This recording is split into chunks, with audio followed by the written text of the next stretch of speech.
भुईमुंग, त्याला आपण शेंगदाणा म्हणतो, त्या भुईमुंगमध्ये सध्या शेतकरी डवरणी करत आहे. विशेष म्हणजे आपण आज जर बघितलं तर दोन्ही शेतकरी पांढऱ्या रंगाचं धोतर आणि शर्ट टाकलेलं आहे. त्यानंतर दुसऱ्याही शेतकऱ्यांनी ते टाकलेलं आहे. आणि विशेष म्हणजे बैलजोडी जी आहे, बैलजोडीसुद्धा पांढऱ्या रंगाची आहे. म्हणजे या शेतकऱ्यांनी कदाचित दोन्ही शेतकऱ्यांनी एक तर कट्टर मित्र असावं आणि कदाचित त्या दोघांनी ठरवलेला प्लॅन असावा, ठरवलेला प्लॅन आजचा डे प्लॅन असावा. कदाचित दोन्ही पांढऱ्या रंगाचं धोतर शर्ट टाकलेलं आहे.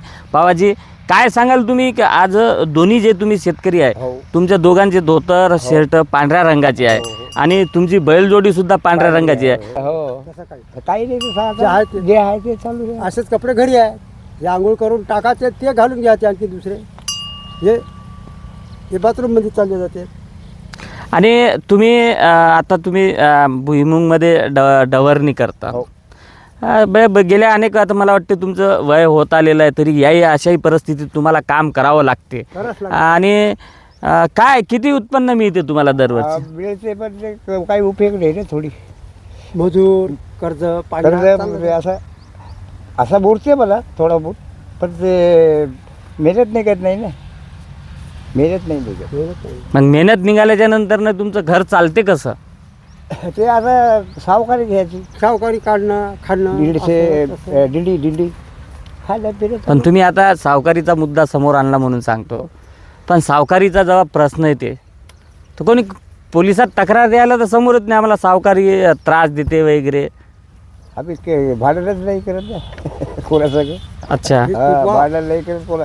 काम करायला घरी असो किंवा नसो, पहिले त्याची भरती करून टाक. आता सरकारनं, मोदी सरकारनं, त्यानंतर फडणवीस सरकारनं, दोन्ही सरकारनं मिळून नाही का किसान योजना इथून तुम्हाला हप्ते मिळते दर महिन्याला, तर ते मिळते तुम्हाला बरोबर? नाही, 2000 देते. मिळते का? याला मिळते, बल्ले नाही मिळते महिन्याला.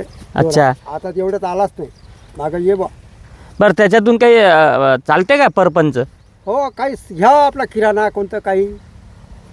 ते फायद्याचं ठरलं का? काही याच्या आधीची जे काँग्रेसची सरकार होती ते तुम्हाला शेतात लाल्या पडलं तर द्यायचं, नुकसान भरपाई द्यायचं, खर्डी द्यायचं, तसं आत्ता मिळते का? आता नाही मिळत. पहिले मिळालं. मग ते सरकार बरी होती की सरकार? ते सरकार चांगलं आहे.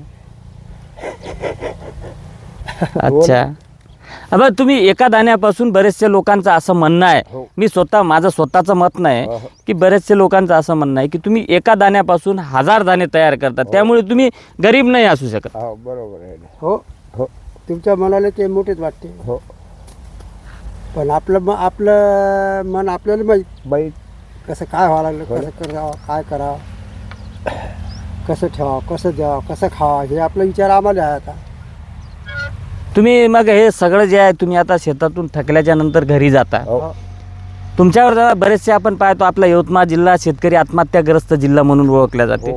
जवळपास 25 वर्षामध्ये 20,000 पेक्षा जास्त शेतकऱ्यांनी आत्महत्या केली आहे. हे शेतकरी जे आत्महत्या करतात, तुमच्यावर जेव्हा खरंच तुम्ही एक शेतकरी आहे, जेव्हा तुमचे आता बरेचसे मित्र आहे शेतकरी, टेन्शन येतात, न सांगता कोणाला आत्महत्या करून घेतात, हे विषय बरोबर आहे का? योग्य वाटते का तुम्हाला? काय भावाजी, योग्य वाटते का तुम्हाला आत्महत्या करणं? चांगलं नाही वाटत. कसं चांगलं वाटत? कोणी करून टाकते. काही वावर नाही पिकलं, कोणाचं संकट आलं ते करून टाक, कोणाचं काही झालं, कोणाची भानगड आली बा, काही आलं ते करतात लोक, बाकी काही नाही. मग इथं शेतामध्ये काम केल्याच्या नंतर थकवा जाणवत असेल तर तुम्ही घरी गेल्याच्या नंतर तुमच्या पत्नीला वगैरे काही सांगता का मी आज थकलो भरपूर असं काही? हो, थकलो बा, चहा पाणी कर, आंघोळीला पाणी, कपडे धुवून टाक, हे ते आडवं तिडवं काम घरचं.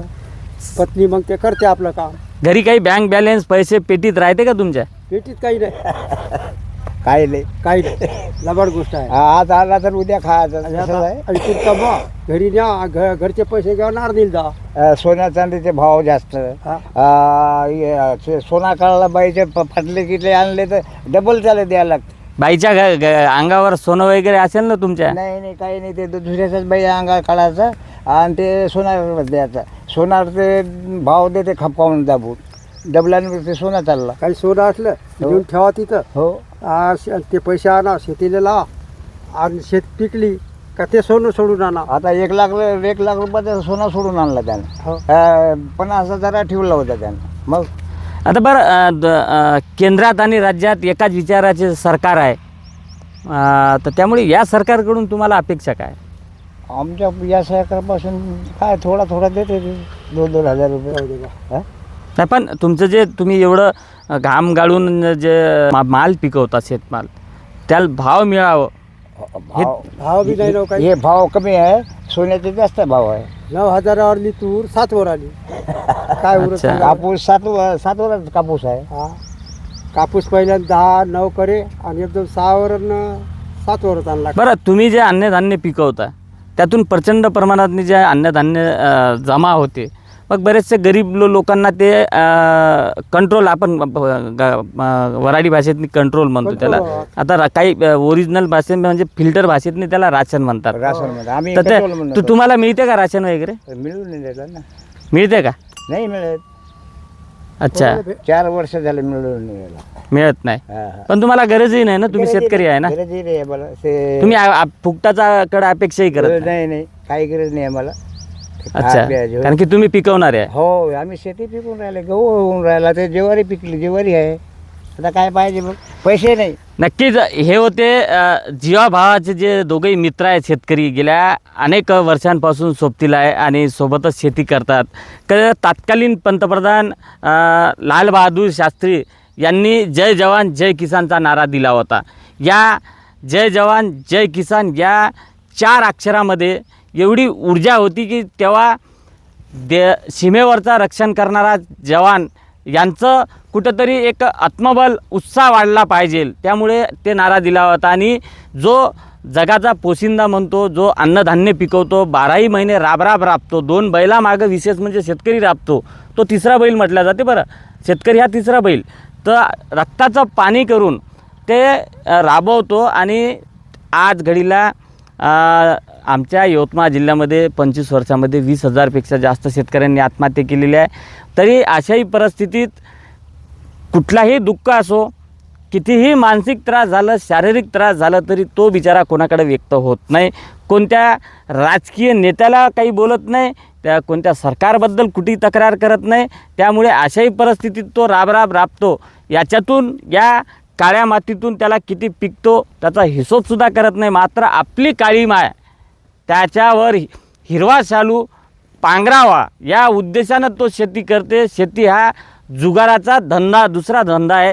त्यामुळे या शेतीतून आम्हाला उत्पन्न मिळेल. जर कदाचित या शेतकऱ्यांना उत्पन्न मिळालं असतात तर आज या शेतकऱ्यांची मुलं विदेशात शिकायला गेली असती. शेतकऱ्यांची पत्नी बाजारात, त्याला आपण शॉपिंग म्हणूया, शॉपिंग करायला गेली असती. या शेतकऱ्यांच्या घरासमोर 4 चाकी गाडी उभी राहिली असती. मात्र चित्र सध्या उलटं आहे. शेतकऱ्याला आपण राजा म्हणतो, बळीराजा, या बळीराजा हा अक्षरशः कंगाल राजा आहे. यांच्या शरीरावर जर आपण बघितलं तर यांच्या शरीर जे आहे, कपडे जे आहेत अक्षरशः पूर्ण फाटलेले कपडे आहे. आणि अशाही परिस्थितीत तो बिचारा राबतो.